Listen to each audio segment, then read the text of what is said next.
तभी पेड़ की पत्तियां जोर से हिलने लगती है और तेज हवा के कारण प्रियंका आंखें बंद कर लेती है। उसी वक्त वो साया उसके ऊपर आक्रमण कर देता है।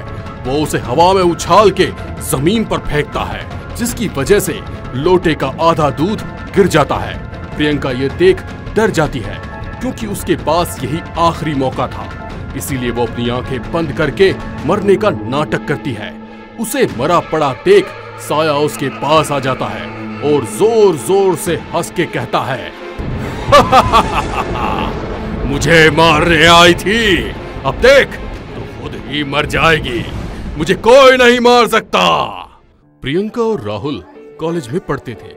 उनका मेडिकल कॉलेज का फाइनल ईयर था, जिसकी वजह से उन्हें अपना बेस्ट प्रोजेक्ट देना था।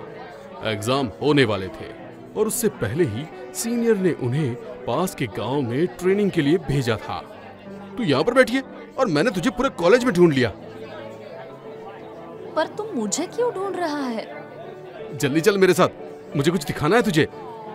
इतनी जल्दी जल्दी मुझे कहाँ लेकर जा रहा है? अरे बता तो सही, बात तो बता। अरे जल्दी चलना। ये देख। प्रियंका डैशबोर्ड पर अपना और राहुल का नाम देखकर हैरान रह जाती है। उसे समझ नहीं आता कि वो खुश हो या परेशान। ये तो मेरा और तेरा नाम है। पास के गांव में हमें लोगों का चेकअप करने के लिए जाना है, वहीं पर हमारी ट्रेनिंग होगी। यही तो मैं तुझे दिखाना चाहता था। हमारा तो गांव पास में ही है, औरों के तो गांव फिर भी दूर दूर है। सभी को गांव में लोगों के ऊपर टेस्ट करने के लिए भेजा जा रहा है। यही तो समझ नहीं आ रहा है कि गांव में तो बहुत सारी परेशानियां होती है और गांव के लोग समझते भी कुछ नहीं है। वो तो अंधविश्वास और सुनी सुनाई बातों पर विश्वास करते हैं।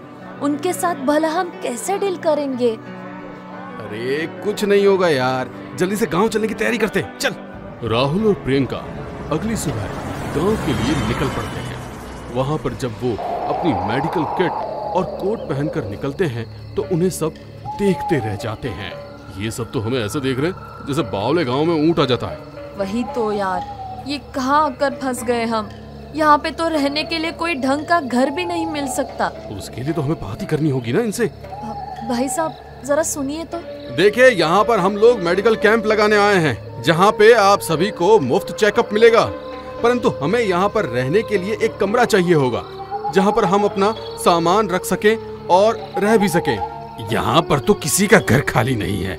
हाँ, यहाँ गांव के बीच में एक घर है जो बरसों पुराना है। वहाँ पर कोई रहता भी नहीं है। चाहो तो तुम लोग वहाँ रह सकते हो। पर क्या? तभी वहाँ पर दूसरा व्यक्ति आता है और उससे कहता है, तुम्हारा दिमाग खराब हो गया है क्या, जो इन बच्चों को उस भूतिया घर में भेज रहे हो? हाँ, इसीलिए तो मैं पर चुप हो गया था ना। आखिर बात क्या है? तुम उस घर के बारे में बात करते हुए इतने डरे डरे से क्यों लग रहे हो? देखिए, बात दरअसल ये है कि वो घर वैसे तो ठीक है, पर और वहाँ कोई परेशानी भी नहीं है, परंतु वहाँ पर जो भी रात को रुकता है या फिर वहाँ जाता है, वो कभी जिंदा वापस नहीं आता। उस घर के आसपास ना एक साया मंडराता रहता है और वो लोगों को मार देता है। इसीलिए आज तक उस घर में किसी ने रुकने की हिम्मत ही नहीं की। आप इस गांव से चले जाइए, हमें कोई हेल्थ चेकअप नहीं करवाना है। अगर जरूरत होगी तो हम खुद आपके अस्पताल में ही आ जाएंगे, क्योंकि यहाँ पर देखिए कोई कमरा भी खाली नहीं है और जो कमरा खाली है वो खतरे से खाली नहीं है। ये सब बेकार की बातें होती है, कोई भूत नहीं होता है। हम उसी घर में ठहरेंगे और वहीं पर अपना कैंप लगाएंगे। आप सब लोगों को बता दीजिए कि हेल्थ कैंप लगा हुआ है, सब अपना चेकअप करवा ले। एक व्यक्ति पूरे गांव को हेल्थ चेकअप के बारे में बता देता है और वो लोग उसी कमरे में ठहरकर हेल्थ चेकअप करते हैं। धीरे धीरे रात होने लगती है। सभी अपने घरों में वापस चले जाते हैं और वहाँ प्रियंका और राहुल अकेले रह जाते हैं। चलो, आज का काम तो हो गया। आज मुझे बहुत तेज नींद आ रही है। हाँ, मैं भी थक गई हूँ। एक काम करते हैं, अभी ये सब ऐसे ही छोड़कर सो जाते हैं, सुबह देखेंगे। राहुल और प्रियंका दोनों सो जाते हैं, परंतु राहुल को अचानक से किसी और के चिल्लाने की आवाज सुनाई देती है, जिसकी वजह से वो उठ बैठता है और बाहर निकलकर देखने लगता है और उसे एक अजीब सा साया दिखता है। वो उस साये के पीछे पीछे चल पड़ता है। कुछ दूरी पर जाकर वो साया गायब हो जाता है। अभी तो वो साया यही कहीं था। ये मेरे माथे पर क्या है? हाँ? अरे ये तो खून है। राहुल ऊपर नजर करके देखता है तो वो साया उसके ऊपर गिरकर उस पर हमला कर देता है। राहुल नीचे की तरफ झुक जाता है और वहां से भाग खड़ा होता है।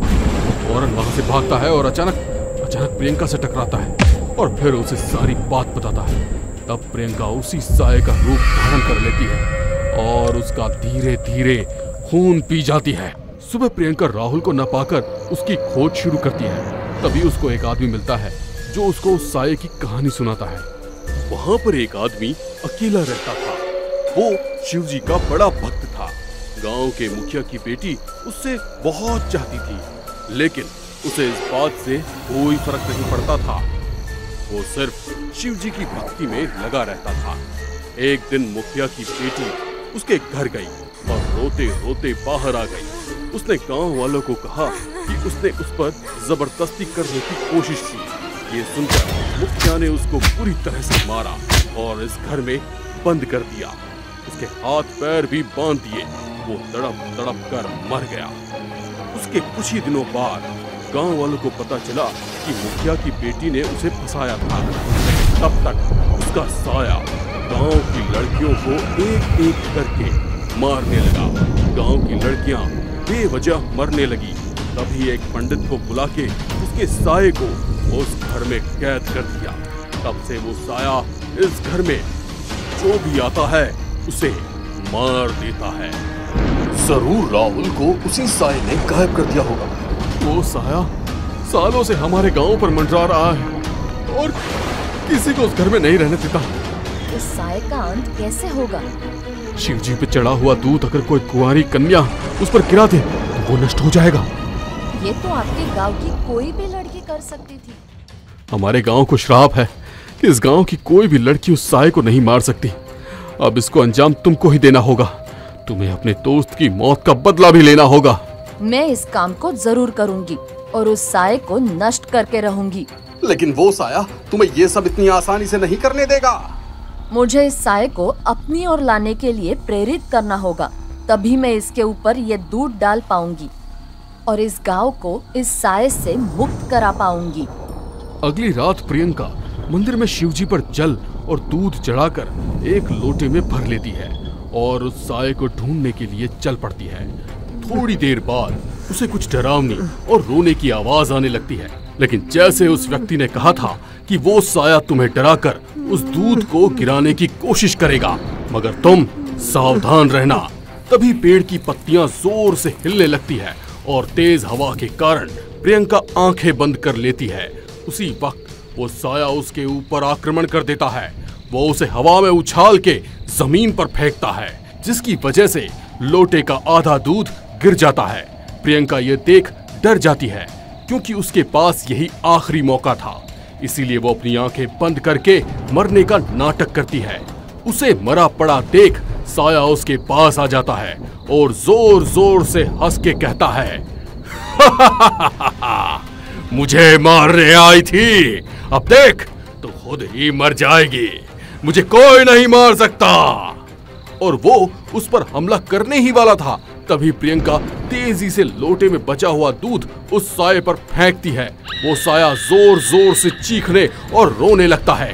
उसकी चीख से सभी गांव वाले वहां आ जाते हैं। धीरे धीरे वो साया राख में बदल जाता है और नष्ट हो जाता है और पूरा गांव उस साये से मुक्त हो जाता है। सुनसान सड़क पर अंधेरी रात में एक गाड़ी अनियंत्रित होकर सड़क के दोनों ओर लहरा रही थी। माधव को कुछ भी नहीं समझ आया कि कैसे गाड़ी को कंट्रोल करे। अचानक हुए इस गाड़ी के ब्रेक फेल से माधव और उसकी पत्नी दोनों ही कार में परेशान हो रहे थे। अचानक गाड़ी के सामने एक महिला और एक बच्चा आ गया। माधव कुछ कर पाता उसके पहले ही कार अनियंत्रित होकर उन लोगों से टकरा गई। सुनसान जंगल में अचानक हुए एक्सीडेंट की चीख सुनकर जंगल में चमगादड़ उड़ते हुए वहां आ गए और झटके से कार रुक गई। माधव उस महिला और बच्चे की मदद करने के लिए जैसे ही कार से उतरा तो हैरान रह गया। सड़क पर कोई भी नहीं था, यहाँ तक कि कार पर भी एक्सीडेंट का कोई नामो निशान नहीं था। माधव आसपास उन लोगों को ढूंढने की कोशिश करने लगा। तभी अचानक बंद कार चलने लगी और धीरे धीरे खाई की ओर बढ़ने लगी। उसमें बैठी उसकी पत्नी जोर से चीखी। माधव ने हाथ बढ़ाकर कार को रोकने की कोशिश की, मगर कार खाई में गिर गई। नहीं! माधव, क्या हुआ? तुम क्यों चीखे? अपनी पत्नी मोनिका की आवाज सुनकर माधव ने तुरंत आंखें खोली और देखा तो वो अपने बेडरूम में ही था। इतना डरावना ख्वाब देख माधव की हालत खराब हो गई थी। उसके चेहरे पर पसीना आने लगा। माधव, हुआ क्या है? एसी चल रहा है, उसके बावजूद तुम्हारे चेहरे पर इतना पसीना। तबीयत तो ठीक है ना? कहते हुए मोनिका ने उसके सिर पर से पसीना पोंछा और उसे पानी पीने के लिए दिया। कुछ समझ नहीं आ रहा मोनिका, ये सब क्या हो रहा है? उस रात के बाद से डरावने ख्वाबों ने मेरा पीछा नहीं छोड़ा है। तुमसे कितनी बार कहा है उस रात के बारे में भूल जाओ, मगर तुम आज भी उस रात को याद करके परेशान हो जाते हो। शायद इसीलिए उस रात से जुड़े हुए ख्वाब तुम्हें आते हैं। कैसे भूल जाऊं उस रात को? मैंने तो पहले ही कहा था, ये सब कुछ तुम्हारे बस का नहीं है, मगर तुमने मेरी बात नहीं सुनी। अब तुम्हें पछतावा हो रहा है तो मैं चली जाती हूँ। माधव ने तुरंत उसका हाथ पकड़ा और उसे मनाने के लिए अपनी ओर पलंग पर खींच लिया। मोनिका, तुम कैसी बातें करती हो? तुम्हारे बिना जीने का सोच भी नहीं सकता। तुम्हारे लिए ही तो मैंने इतना बड़ा कदम उठाया था। माधव और मोनिका पिछले 5 सालों से ऑफिस में साथ में काम कर रहे थे। माधव के घरवाले इस रिश्ते के खिलाफ थे। उन्होंने माधव की शादी अपनी पसंद की लड़की से करा दी। माधव पहले तो इस रिश्ते के खिलाफ था, मगर जब घरवालों ने जायदाद से बेदखल करने की धमकी दी तो माधव शादी के लिए मान गया। मोनिका माधव से नाराज हो गई। माधव, तुम तो गांव की गवार से शादी करके आ गए। तुमने मुझे धोखा दिया है, मगर ये मत सोचना कि मैं तुम्हें ऐसे ही छोड़ दूंगी। तुम्हारी हरकत के लिए तुम्हें कोर्ट में घसीट कर लेके जाऊंगी। तुम कैसी बात कर रही हो मोनिका? मैं तुम्हें छोड़ नहीं सकता हूँ। वो तो घरवालों के प्रेशर में आकर मैंने इस लड़की से शादी कर ली, मगर इसका मेरी जिंदगी में कोई भी अस्तित्व नहीं है। मेरे लिए तो तुम ही सब कुछ हो। मुझे बस कुछ दिनों का समय दे दो, मौका देखकर इसे अपने रास्ते से हटा दूंगा। कहा जाता है कि अच्छी सोच को पूरा होने में समय लगता है, मगर बुरे इरादे जल्द ही पूरे हो जाते हैं। ऐसे ही कुछ माधव के साथ हुआ और उसे जल्द ही एक मौका मिला। गांव पर उसके पिताजी की तबीयत खराब हो गई। उन्होंने जल्द ही उसे मिलने के लिए बुलाया था। माधव देर तक ऑफिस में काम करता रहा और घर आकर अपनी पत्नी को कहा, रितु, हमें जरूरी काम से गांव के लिए निकलना होगा, तुम तैयारी कर लो। उसकी पत्नी रितु तुरंत उसका कहा मान के तैयार हो गई और दोनों कार से गांव के लिए निकल गए। पीछे पीछे मोनिका भी आ रही थी। शहर की सीमा से बाहर निकलते ही जंगलों के बीच जाकर माधव ने अपनी कार रोक दी और कार खराब होने का बहाना कर कार से उतर गया। पीछे से रोती हुई मोनिका की कार ने माधव की कार को जोरदार टक्कर मारी, जिससे माधव की कार सीधी खाई के अंदर गिर गई। अगले दिन पुलिस को रितु की लाश खाई के अंदर से मिली। माधव और मोनिका दोनों ही बहुत खुश थे। अब घरवाले भी उनके रिश्ते के लिए मान गए थे। दोनों ने शादी कर ली, मगर कुछ दिनों के बाद ही माधव को अक्सर इस तरह के सपने आने लगे। वो मोनिका को खोने के डर से घबरा रहा था। कुछ दिनों के बाद जब माधव ने एक दिन न्यूज़पेपर उठाकर देखा तो जिस जगह उन्होंने रितु की हत्या की थी, उसी सड़क पर एक प्रेमी जोड़े की मौत हो गई थी। इस हादसे की खास बात ये थी कि वे दोनों पति पत्नी नहीं थे, बल्कि पति अपनी पत्नी को धोखा दे रहा था और दूसरी लड़की के साथ घूम रहा था। सोशल सड़क पर हुए इस हादसे के बाद 1-2 और ऐसे ही हादसे रात के वक्त हुए। वहां से निकलने वाले कई लोगों ने महसूस किया कि कोई उन पर निगाह रखे हुए। किसी ने एक साए को भी वहां महसूस किया। धीरे धीरे रात के वक्त उस सुनसान सड़क पर लोगों की आवाजाही लगभग बंद सी हो गई। यदि कोई मजबूरी में वहां से निकला भी तो उसने उस आत्मा को महसूस किया था। समय के साथ उस सुनसान सड़क पर मनहूसियत बढ़ती ही जा रही थी। माधव और मोनिका जब भी उस सड़क पर हुए हादसे के बारे में सुनते तो उन्हें रितु की यादें ताजा हो जाती। दोनों की जिंदगी भी दहशत में निकलने लगी। एक रात अचानक ही माधव के माँ के मरने की खबर आई। माधव को हर हाल में रात को ही गांव के लिए निकलना था। मोनिका, हमें इसी वक्त गांव के लिए निकलना होगा। अभी रात को क्यों? हम लोग सुबह ही निकल जाएंगे ना। तुम्हें नहीं आना है तो मत आओ, मुझे तो हर हाल में जाना है। माधव, मैं जाने के लिए मना नहीं कर रही, मगर तुम्हें पता है ना कि मैं किस लिए कह रही हूँ। हमें उसी रास्ते से निकलना होगा जहाँ पर हमने। कहते हुए मोनिका चुप हो गई। उसकी आंखों में डर साफ नजर आ रहा था। उसकी बातें सुनकर माधव भी पास रखे सोफे पर बैठ गया। फिर कुछ देर बाद उठकर कमरे में घूमने लगा। कुछ देर सोचने के बाद वो तुरंत मोनिका के पास आया। क्या मोनिका, तुम्हें भी सच में लगता है कि ये सब काम ऋतु की आत्मा कर रही है? ये भूत प्रेत आत्मा जैसी बातों में मैं विश्वास नहीं करती, मगर कर्म लौट कर आता है। कभी सच में हमारे कर्म लौट कर आ गए तो? अब तो चाहे कुछ भी हो जाए, सच की तह तक तो जाना ही होगा। आज मौका कह लो या मजबूरी, रात को सड़क पर निकलना ही होगा। बताओ, तुम मेरे साथ चलोगी या नहीं? शायद आज सब कुछ साफ हो जाए। रोज रात को आने वाली डरावने ख्वाबों से तो कम से कम मुक्ति मिलेगी। कुछ देर सोचने के बाद मोनिका माधव के साथ जाने को तैयार हो गई। माधव और मोनिका दोनों रात के वक्त कार से गाँव के लिए निकल गए। थोड़ी दूर चले ही थे कि अचानक मौसम खराब हो गया। तेज हवा सड़क की धूल मिट्टी उड़ा रही थी, जिसके कारण गाड़ी चलाना मुश्किल हो रहा था। तभी हल्की हल्की शुरू हुई बारिश तेज मूसलाधार बारिश में बदल गई। हवा के साथ गिरने वाला पानी इतना तेज था कि माधव को गाड़ी साइड में खड़ी करनी पड़ी। कार के वाइपर में गाड़ी के कांच साफ कर रहे थे। अचानक गाड़ी की हेडलाइट बंद चालू होने लगी। मोनिका की निगाह सड़क पर गई तो एक साया नजर आया।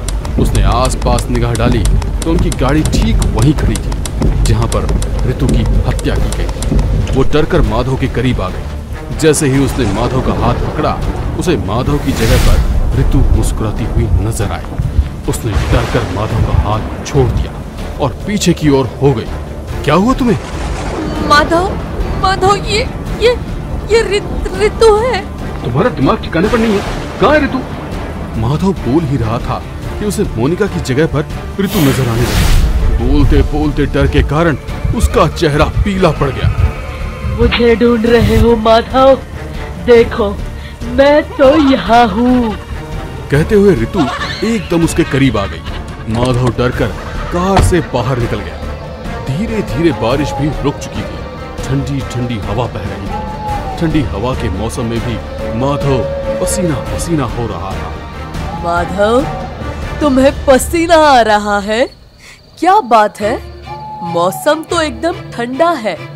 आओ, मैं तुम्हारा पसीना पोंछ देती हूँ। कहते हुए ऋतु माधव की तरफ बढ़ने लगी। माधव डरकर पीछे हो रहा था। ऋतु मुस्कुराते हुए एक कदम उसकी ओर बढ़ रही थी। पीछे हटते हुए माधव एक पेड़ से जाकर टिक गया। ऋतु उसके ठीक सामने खड़ी थी। ऋतु उसके चेहरे पर हाथ रखकर पसीना पोंछ रही थी कि उसकी शक्ल बदलने लगी। हाथों के बड़े बड़े नाखून से उसने माधव का चेहरा नोच दिया। माधव के चेहरे से खून टपक रहा था। उसके चेहरे से टपकते हुए खून को अपनी हथेली में इकट्ठा कर ऋतु जोर जोर से हंस रही थी। उसका कुचला हुआ चेहरा हंसते हुए बहुत ही भयानक लग रहा था। मोनिका डरकर पीछे हट गई। ऋतु धीरे धीरे उसकी ओर भी बढ़ने लगी। ऋतु जैसे ही उसके करीब पहुंची, हाथ उठाकर उसने उसे हवा में उड़ा दिया। मोनिका जोर जोर से चिल्लाने लगी। सुनसान सड़क पर कोई भी उसकी आवाज नहीं सुन रहा था। माधव हिम्मत करके आगे बढ़ा और ऋतु को रोकने लगा। ऋतु, मोनिका को छोड़ दो, उसने कुछ नहीं किया। तुम्हारा गुनहगार मैं हूँ। गुनहगार तो तुम दोनों हो। तुम दोनों को सजा मिलेगी। ऋतु ने हवा में से अपना हाथ नीचे किया तो मोनिका जमीन पर गिर गई। फिर ऋतु ने अपना हाथ कार की ओर घुमाया। कार खुद ब खुद चालू हो गई। दोनों धीरे धीरे कार को अपनी ओर बढ़ते देखने लगे और देखकर डरने लगे। कार उनके पास आकर रुक गई। कार के दरवाजे खुले और अचानक ही दोनों को किसी अदृश्य शक्ति ने कार में धकेल दिया और फिर दरवाजे बंद हो गए। दोनों कार के दरवाजे खोलने की कोशिश करने लगे, मगर दरवाजा नहीं खुला। कार धीरे धीरे खाई की ओर बढ़ने लगी। दोनों की चीख सुन ऋतु हंस रही थी। जैसे ही कार खाई में गिरी, ऋतु की आत्मा भी धीरे धीरे हवा में गायब हो। अगर आज भी उस सुनसान सड़क पर यदि कोई किसी को धोखा देता है तो ऋतु की आत्मा बदला लेती है। कहीं आप भी किसी को धोखा नहीं दे रहे ना?